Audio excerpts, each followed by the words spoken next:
Rebel Yell Podcast, Trib Live High School Sports Network. Good to be back in the saddle again for 2026. This is our first WPIAL Team of the Week. Now, we're doing something a little different this year. In the past, we have always honored a boys basketball team of the week, girls basketball team of the week, boys basketball player of the week, girls basketball. It's a lot of moving parts.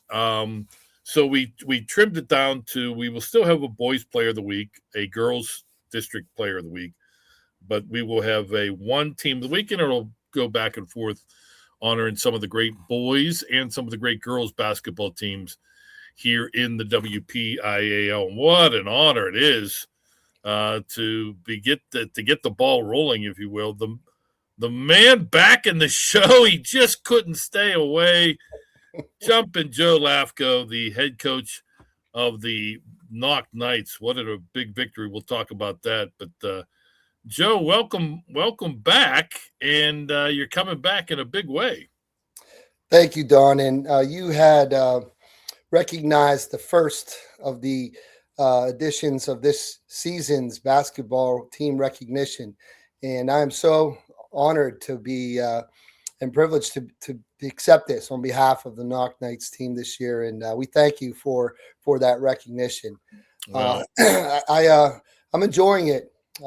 This is something that has been a part of my life for nearly every year that I've been recognizing it, from the time I was a manager at Fraser High School back in the 1970s, following Henry DiVirgilio, my dad's teams, to all the playing days in high school, college, and starting out as a coach at 23 years of age at Warren, PA, and now leading the Knoch Knight program. It's been a part of what I've enjoyed. I've enjoyed seeing some of my coaching colleagues and referees and sports people who are in the media, like yourself and Mike Choma and Mike White. So there's just so many that I can recognize. But thank you. It's nice to be back. I was busting your chops a little bit when the announcement was made. Long time uber successful coach. Besides at Hampton, you decided to step away last season, and then came back when you were hired to take over the Knoch Knights program. And I busted you about this quote. This was one of the quotes in one of the periodicals that was announcing that you had you were being named the Knoch Knights head coach. This is a quote. I miss the relationships with people, particularly coaching colleagues, which it's a tight-knit group. Referees, people who I had associations with during the season, and even the media. I was probably reading that on a phone, and I probably dropped my phone. That's how stunned I was. Well, yeah, I mean, it's a group that is close, and we share a lot of common bonds, and we share a lot of memories. And so whether it's someone telling the story, or whether it's someone that is a part of the story from multiple perspectives, be it game management, or being scorekeepers, or whomever, we have a lot of shared memories. So of course the players, the parents. So it's a lot of shared memories. So it's good to be back. Yeah, it's a unique relationship because looking at it from my standpoint, I've had so many, yourself included, so many coaches that I have covered all these many years, and that I consider friends, even though we don't get socialized or anything like that. But even if it's once every 2 or 3 years that I'm at a game, or that we're doing this thing, it's like it's like, hey, you're my best friend from years ago. We don't miss a beat, and it is a unique relationship. If you're not part of it, Yeah. it kind of is hard to explain. Yeah, I agree. And just to add to that, it's almost like a college fraternal relationship. I look back to some of my fraternity days at Westminster College, and guys you don't see for multiple years, and all of a sudden you kind of get together, and it's like you never skipped a beat. You pick up right where you left off. So it's fun stuff. Let's talk about you coming back. We don't have to get into you deciding to step away, but when you did from Hampton, did you really believe in your heart of hearts that this was it, that this was more of a retirement than anything else? Or did you think, I just might need a little break, and if the opportunity exists, I wouldn't mind coming back?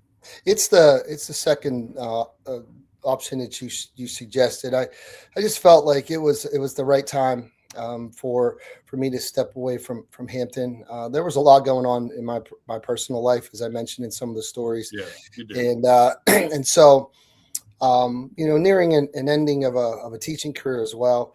But just to put a cap on that, teaching in a high performing school district, coaching at a high level basketball, it's a lot. And so looking now with some of the time that I have available, in my teaching retirement, and I knew that I would be involved somehow with working, because I'm still what I consider to be a fairly young man, and have the ability to continue to work. But like as we started to tell the story, basketball has always been a part of my life, and I'm just glad to be involved with it now with this Knoch team, and enjoying so much of the success of this team. Well, it's appropriate that you are joining us on this podcast from whatever room in the house you're in, because look at all those Joe Lafko Humanitarian of the Year awards hanging in the background. So I mean, it tells you a lot about Joe. This is our little office area that I have, which recognizes most of my kids' accomplishments, Okay. But also, there are some that are up there from the coaching years, There you go. from game balls to to team recognition. If I panned over a little bit to my this would be left shoulder, you would see a picture of you up there, Don, from an interview from the WPIAL championship with me in 2009. So there's lots of stuff up there. You're gonna have to take a snapshot when we're done and send it to me. I'd love to see it. Yep. I might have had hair back then. So what about this Knoch job got you excited and was enough to bring you back? Yeah, well, I think Knoch has a lot to offer. Number one is that I believe that there was a talented group of players. I saw them play for 2 years, both as freshmen and sophomores. So I knew that there was some level of talent. I did not. I also recognize that they have a strong leadership in the athletic administration, with Josh Shoup as athletic director. He's a quality man, and and moving forward too with the superintendent Dave Foley and principal. So there's a solid administration there. The basketball community itself is very supportive. I look back to some of the things that the basketball family at Knoch did already this year, with having an opening night, sort of a blue and white game where we had an inter squad game and recognition of teams like that, having a pep band in place, having pep assemblies for recognizing the athletes, the youth program being involved. So there was a lot of pieces in place that, as a coach that has many years, and I wasn't really looking for a rebuild situation, that at my age I wanted to get involved with. But I thought that the everything was in place in order to have a successful time here now for however long it is. You and your staff deserve some credit. Not only is it, there's a learning curve from both the coaching staff, a new coaching staff standpoint, learning the players, learning their personalities, but it's also flip flop. They're learning about their new coach, and it seems to me, at least from an outsider's perspective, a seamless transition. And this Knoch basketball sort of reminds me of what we saw this past fall in football from Seton LaSalle. They were a team that last year in 2024 made it to the WPL championship game, lost to South Park. Young team, had a lot of players coming back, high expectations. But then in the offseason, several high profile players transferred out, and there was some questions. And they lost their first game, and then that was the only game until the state playoffs. They ended up winning a WPL championship. Not saying that the Knights are going to follow suit, although that would be great news for Knoch Nation. Yeah. But the same sort of situation where they had a really strong year last year. So we finished in second place, a game behind North Catholic, lost in the quarterfinals, had a coaching change, and then some high-profile players transfer over to Moon. So there's a situation there where, yes, there is talent still there, but man, new coaching staff, what's going to happen? And everything seems to have clicked. It's a credit to the resiliency of the players and their desire to learn, to be open-minded to new things, because there were a number of new things. There were new positions that some of them were going to be asked to play. I think of one player in particular, Derek Lang, who played predominantly perimeter for his first 3 years, but I've asked him to play with his back to the basket, do some screening action. I think of another one of Liam Avon, who similarly, there was a conversation one time where he was very uncomfortable playing with his back to the basket in some fall league games and summer league games. But, there's been a patience by the players and an acceptance for that, for those different roles. And those are just two of the guys. There are others that we'll talk about, I'm sure, as we go through this interview. But the coaching staff, I brought in some new guys, Joe McCanna, who has been involved in the Knoch program, Aiden Albert, who is a Knoch graduate, a player who had experience at Bethany College and a great college career, and has been, I think, one of the up-and-coming young coaches in the WPIAL through his participation both with Avonworth and also over at Highlands. And then I have some guys who I've worked with since the time I came into the WPL with Dr. Todd Wirtz. And so that's the bulk of our coaching staff at the varsity level. I was able to maintain the middle school level coaches as well. So there's a continuity there. Mm-hmm. So but I think it's been a combination of a lot of factors that have led us to the position where we're in. We're still a work in progress, believe me. And, but we are very happy with the position we're in right now. We just can't rest on our laurels. No. And that's what's going to keep you focused over these next 3-4 weeks. I mean, Tuesday for most boys basketball teams marks the halfway point. So it's still a lot of basketball to go. The one thing before we start talking about this week in particular and the two big wins, you mentioned credit to the players and the patience. That's something that I in talking to a lot of coaches is a lot rarer nowadays amongst the kids. Is that if it's not, it's a societal thing too. The instant gratification, the instant, this is what I want to do. This is what I think I should be doing, blah, blah, blah. And the one common thread is the successful programs always have a strong element of unselfishness. And that doesn't come easy. There's no guarantees. And that's a credit to the coaches. That's also a credit to the players and their parents. Totally agree. And you have quoted some lines that I have recited at numerous banquets over my years of coaching. And that is that, in a day and age where there's so much emphasis on myself and what and self-gratification and to sacrifice for team is a rarity, but it is so ultra important in team success. This team exhibits that. They have exhibited that from day one, where they're willing to distribute the ball openly. They look for each other. They support each other both on the offensive end and also the defensive end. And I agree with you 100% that it is also a credit to their parents. Yeah. But there's also leadership that goes into transitioning. We've been blessed with two leaders in particular that have emerged on this team, Tegan Finucane and Derek Lang. But Vinny DeFelice is also a leader. He does it more quietly than he does verbally. But those other two guys, from the beginning, and they were out there really, really encouraging some of the young players, encouraging things that were different for everybody in the program, ninth graders all the way up through. So that's really a credit to those young men.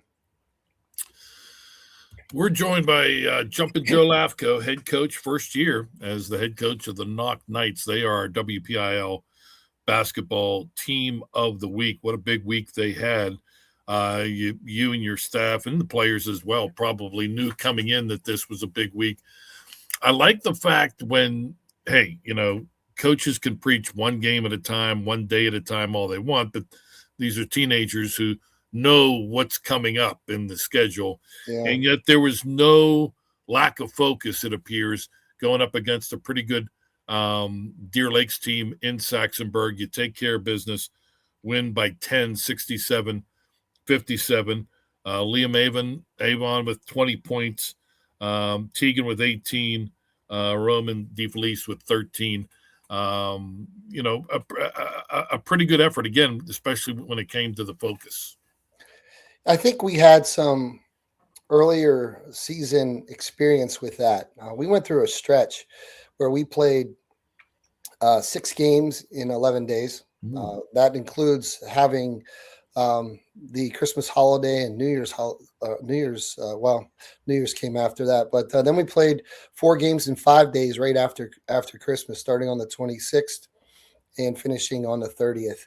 So I think that stretch really helped us to understand the focus of concentrating on the one game at a time. And we actually emerged out of that playing some, what I think are some excellent teams with Highlands, Kiski, Woodland Hills,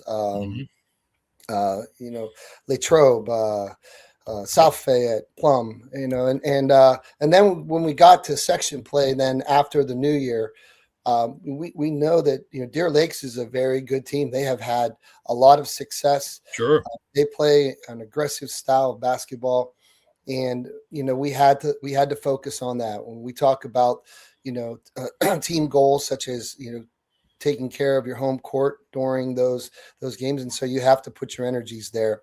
And there were times in that game when Deer Lakes made a run, especially in the third quarter. I was really proud of the way the team responded in the third quarter, especially when they cut the lead from our 14-point lead down to 1.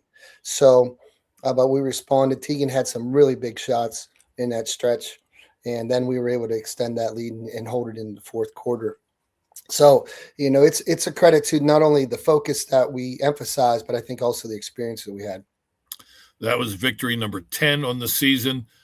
Improved the Knights to 4-0, heading into the big showdown on Friday against North Catholic. Everybody's number 1 team in Class 4A before the season, and nothing has changed in the first month plus to change anyone's mind that this Trojans team, which reached the championship a year ago, losing to JoJo Salvino's Bell Vernon Leopards, but that they were the heavyweights, and you guys go to their place, fall behind after one quarter, and then pretty big second quarter sort of helped transition the momentum, and you guys were able to get it done. Was there, in retrospect, a key or two to the solid effort by the Knights in the victory? Well, I think when we looked at some of the things we had to do in order to win that game, one of those was going to be able to rebound. You have to limit their opportunities, right. But more importantly, and then we did out-rebound them. Liam Avant, Derek Lang, our guards, Tegan, Vinny, DeFelice, they all had really good rebounding games. And the second thing, but I think was the probably top area to win against North Catholic was turnovers. And Roman DeFelice did not have an amazing stat line, but I nicknamed him Aaron Rodgers after that game because he was the quarterback that controlled that game. And he he got the ball down the court against pressure the entire game. He was able to find open men, and then it becomes a decision making process because when they put two people on one, that means you're 4-on-3, and so do you always attack it as a 4-on-3 or do you pull out sometimes? That's a hard thing to Sure. get anyone to do, let alone high school players.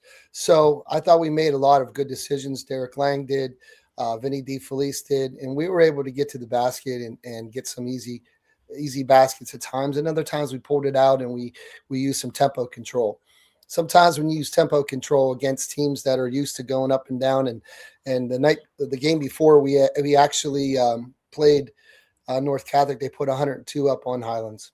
And so, that kind of maybe change in tempo maybe had a little bit to do with it as well.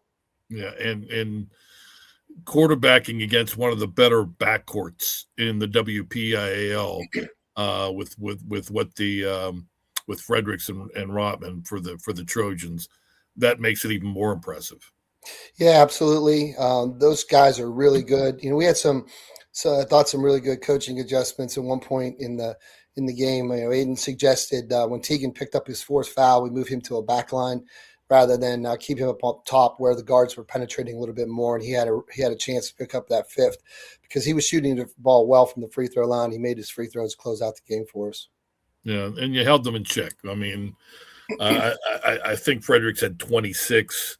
But Rotman was held in check, and that's when you see Rotman had 11. Yeah. When you see them put up those big numbers like you had mentioned, both of them are just having phenomenal games scoring the basketball. So again, defensively, what you guys were able to do, and a great point as well by you. I saw a game earlier this year. It doesn't matter who was playing, but one team was going full court with pressure. And it wasn't leading to turnovers, but what it did was it sped up the other team that didn't necessarily want to play high tempo because they would break that pressure, and then they felt that they needed to go quickly to the rim. Yeah. And their coach told me afterward, we just got thrown off. Our tempo was thrown off, and we didn't make good decisions. Quite the opposite of what you just said. Agreed, and that's that's part of the success that North Catholic enjoys because they have played and they're comfortable playing at that tempo, and they have a lot of very skilled players. They can shoot it from 5 positions on the court. They have 2, 3, I think, predominant scorers, but their role players and guys even to come off the bench can shoot it, and they can score from a number of ways, especially driving it, but more importantly, can shoot it from the 3-point area. So, when you get into a game like that at their pace and their tempo and their ability to shoot it and score like they do, it forces you to do stuff maybe that you're not as good at or as comfortable with. Talk about Teagan Finucane. You mentioned he was in foul trouble, yet monster game offensively with 26 points to lead the way. There were a couple of times in that game. One I think about when Frederick made a really deep 3 and to cut the lead to 4. Teagan came down and just matched it with another 3 and kept us at a 7-point lead. Those kind of plays are players making plays, and right. There's no X's and O's involved in that. That was an outstanding shot. He closed out the game. He was 12 for 15 from the free throw line, and made those to ice the game for us and secure a win. But as Teagan will certainly share, and he was well deserving of one of the players of the game for the recognition there. His teammates getting him the basketball in the right spots, certainly taking care of the ball and rebounding were also factors in the game. And the $2,500 Armani suit that you always wear on the sidelines got a got a little quick trip to the dry cleaners after the celebration in the locker room, huh?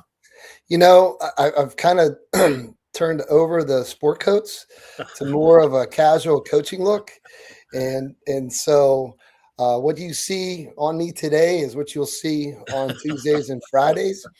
Armani is way out of my price range, but the concepts of that. But yeah, it was fun. I told them next time and hopefully there will be one, they just got to put warmer water in those water bottles. It was freezing cold, but yeah, a lot of fun. They're having fun with it right now, and the challenge is going to be now we celebrated that night. We celebrated Saturday morning, but then you have to turn that switch and change your focus. So, because we have some good teams to play, and we're only going to be at the halfway point of the season, essentially, coming up on Tuesday.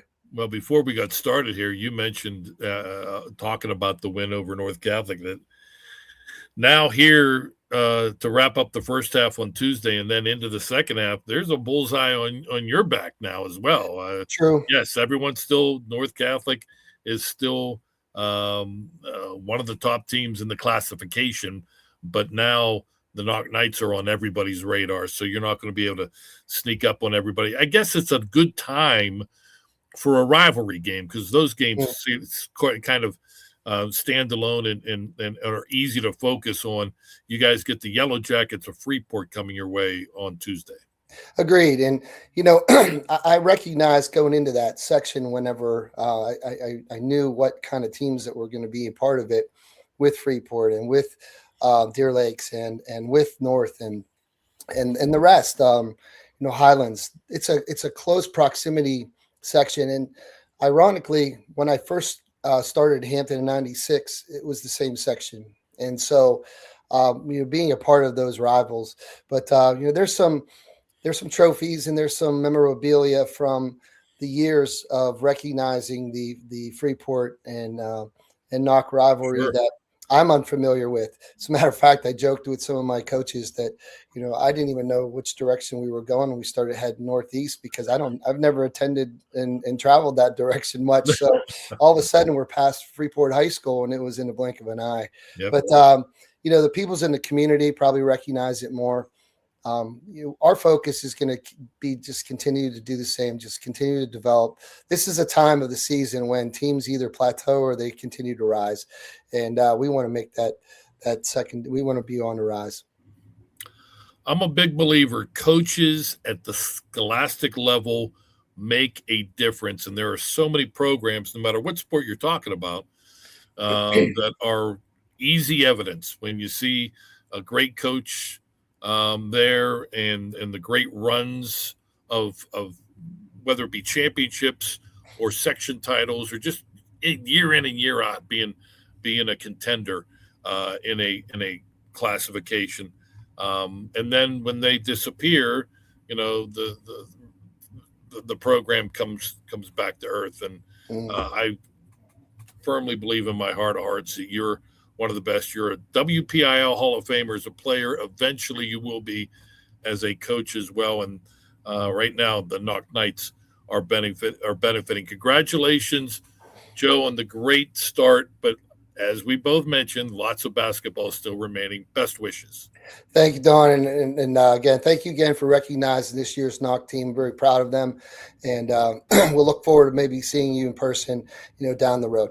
Definitely. I look forward to it as well.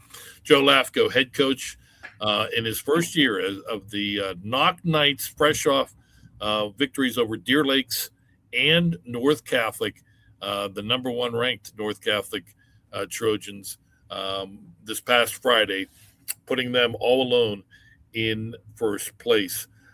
We thank Joe for joining us. We also thank our producer, Chris Lackner, as well. I'm Don Rebel. Thank you for joining us. The Rebel Yell podcast here on the Trib Live High School Sports Network.